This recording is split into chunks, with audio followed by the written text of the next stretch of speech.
It's Baker Mayfield and the Bucs in the wild card round this weekend. It's a rematch of Week 1 where the Bucs came out on top, but the Commanders appear to be a much more formidable team this time around. Baker Mayfield and Jayden had strong seasons, both ranking in the top 10 in completion percentage and passing TDs, with Baker setting a career-high 41 touchdowns.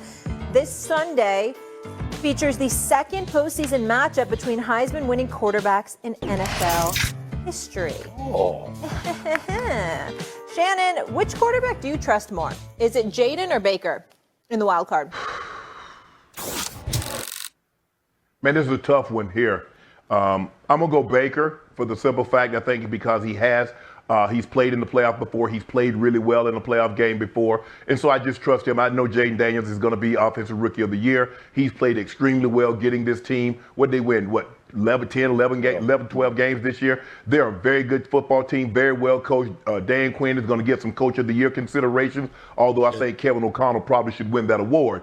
But with that being said, I just love the way Baker's played. What he's shown me this year, not just this year, but last year being in Tampa, he's found a home. He's found coaches that believe in him. He's always been able to galvanize his teammates. His teammates have always loved him.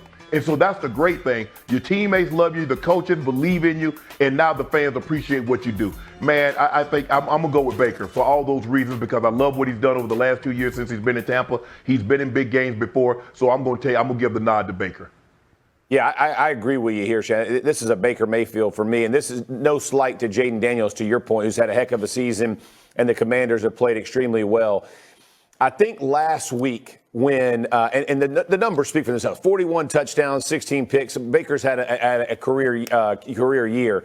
But when he pulled the ball down against the Saints, they were losing the game. And I don't remember who he hit, but he comes and he has this nasty collision with a guy, and he gets up and he's talking trash. And you saw his whole team come to life. It's not just about the X's and O's, y'all. There's something about him. He got something about him right now. And to your point, where Jayden Daniels is, there is no slight. This kid has had a fantastic first year, and his trajectory is going to skyrocket. But where this Tampa Bay Buccaneers team is and what they came back from, losing 2 games to Atlanta and still winning the division 4 times in a row. And by the way, offensive line-wise, this Tampa Bay Buccaneers team, their offensive line is a top 10, probably top 5, honestly, offensive line right now, the way they're playing with Bucky Irving back at running back. All this thing fits to me. I love where the Tampa Bay Buccaneers are and the attitude that Baker Mayfield exemplifies. Can't dismiss anything that y'all are saying. I'm going to go with Jayden Daniels as the answer to this question, but let me say this. We would be doing Baker Mayfield a disservice to just talk about, the good season that he has had. This is a kid that has resurrected his career. Yeah. And when you consider the adversity that he had coming out of Cleveland, when he was in Carolina, we thought he was done. His career was probably over. What he has done to turn his career around, his life around, that's a story that at some point in time we're going to be seeing on 30 for 30 or something. I mean, this dude, he deserves a lot more love than we're actually giving him, and we're giving him love now because he deserves it. He really, Baker Mayfield he's been great. But here's why I'm going with Jayden Daniels, the running ability. When we talk about Lamar Jackson, we talk about the dual threat that he is. We mention him, and then we mention Jayden Daniels, who's just a rookie. The man's got 3 touchdowns. He's got 3 game-winning touchdowns on his resume. I mean, when I'm looking at him right now, ranked second in the NFL with 12 touchdown passes in the fourth quarter and overtime. I'm thinking about the 3 touchdown passes coming on the final play of a game. I'm thinking about him being a rookie and putting up the numbers that he has put up, and then you take into account his ability to run with the football. See, when I think about Baker Mayfield, I got to think about Mike Evans. I got to think about cats like that. Not that you ignore McLaurin with the Commanders. I get that. But we've seen Jayden Daniels make plays with his legs when all else failed. It's not that Baker can't do that, Baker Mayfield, because we know he can do it, but not like Jayden Daniels. Not like the Lamar Jacksons, the Jayden Daniels, people like that. It's a different dimension to them. And when I think about the playoffs, I think that's going to be needed. And that's where I am with Jayden Daniels. You're just talking about comparing 2 guys throwing a football, pick it. But the running ability of Jayden Daniels, I think, can bode very, very well for the Commanders come playoff time. Gotta leave it there. It's going to be great. That one's Sunday at 8 Eastern. We got to hit the top of the hour. We got a fresh live hour first take on deck for you folks with these fine gentlemen. Jerry Jones has huge decisions on the horizon to make, but would allowing McCarthy to walk be another mistake? And after Tyreek Hill suggested he wanted to leave Miami, he took a step even further on social media. We'll tell you if it was sharp or not sharp. Every single playoff team. Let's start with the Lions. The myth was that Jared Goff is only great because of the greatness around him. Yeah, it undersells Jared Goff's performance. He's sixth in total QBR this year. Completion percentage over expectation. He's only behind Jalen Hurts and Joe Burrow. Jared Goff has played well. They lean on him in big situations. He's got a great group around him. There's no question. That's not the only reason he's having success. The next myth that you busted is in Green Bay, that they can't get to the Super Bowl because they can't beat the top teams in the NFC. Yeah, this was, I got to say, Hembo was very helpful in this piece. He does a lot of the research for it. He did a whole thing on the history of Super Bowl teams that didn't do well against 11-win teams, right? Where the Packers went 0-5 against the Eagles, Lions, and Vikings. You can get there. Like the Giants of 07 were 0-4 in those games in the regular season and obviously beat the undefeated Patriots in the Super Bowl. Packers played those games close. I wouldn't rule them out. Okay, fair enough. I like that when you explain it. And then the last one, Saquon Barkley has been the difference maker between last season's Eagles and this season's Eagles.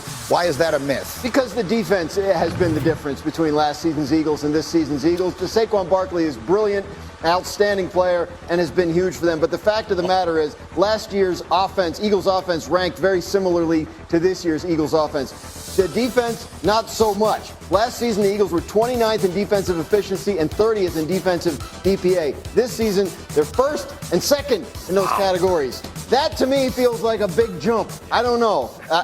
From 30th to second? Yeah.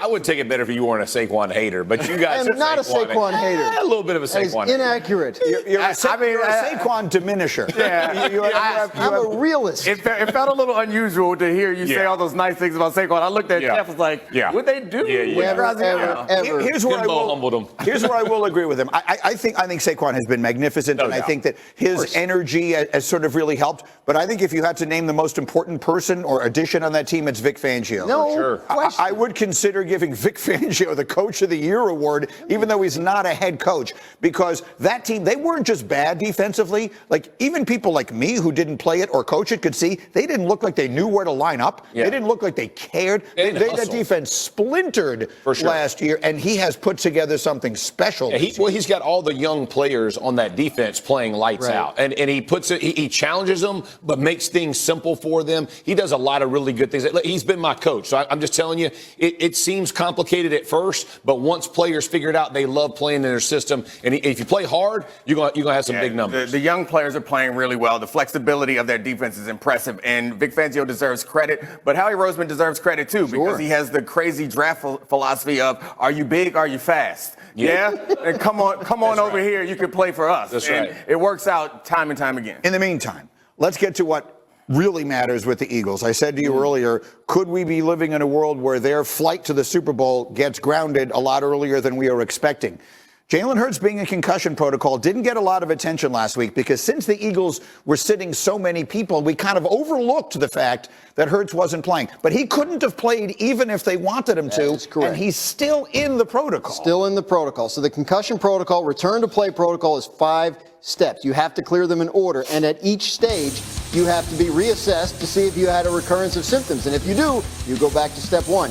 So right now, where is he in the concussion protocol? Like, they're not telling us. Obviously, they don't have to. So they're not obligated to say what stage you're in. But you can tell. Like, so he hasn't been on the field for practice, right? That stage 3 is maximum 30 minutes of light practice work with the team. If he gets that tomorrow, right, or if there's been a walkthrough that he was at their walkthrough Saturday. I don't know if he actually participated in it. If he gets on the field tomorrow and does anything at all, then that tells you he's moving through the process. Has not practiced since suffering that concussion against Washington on December 22nd. So it has not been, some people return in a week or two. His progression through the protocol has been slower than that. Okay, so Eric, we're just going to live in this for a minute. We'll get to the Tyreek Hill stuff later because I just have to ask this question. Yeah.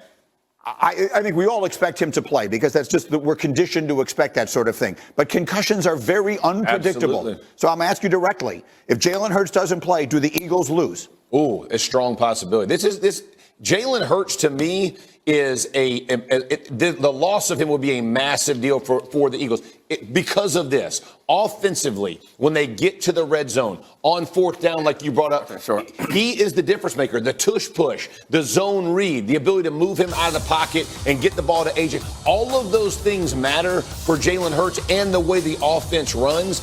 As good as their defense is playing, you've got to put up points in the playoffs. He's going to have to be able to do that. It's a massive loss. I think, yeah, it's a massive loss. I think they still win this game, assuming Kenny Pickett's ribs feel good enough that he can actually play because of the defense. And I know you have to score in the playoffs, but the Packers are hobbled by some injuries also. Watson, yeah, they lost Watson, which does impact them greatly in the red zone. Their quarterback isn't 100% healthy, and this defense is really, really good. So I think they still have a chance. I still think they beat the Packers without Jalen. But I think the scariest part is before Jalen got hurt, we had issues with their passing game. Right. They seem to have rectified them. They were had like issues with their passing game. Well, yeah, they had issues with their passing game, and they were happy with it. And then he goes away, and you don't improve the passing game by not passing. So we'll see how things work out when he comes back. And let me just, the difference between sitting players and a player being out for a concussion, he's not getting any tempo, rhythm, any movement. And to Dan's point, that means you can't go out. He can't go out and just play toss either.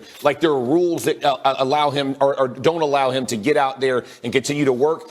Timing matters, especially in the playoffs. You got to get him back on the practice. If you look at the bottom of that screen, our analyst. Prepare yourself. Be ready.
Prepare yourself. Prepare yourself.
Right side.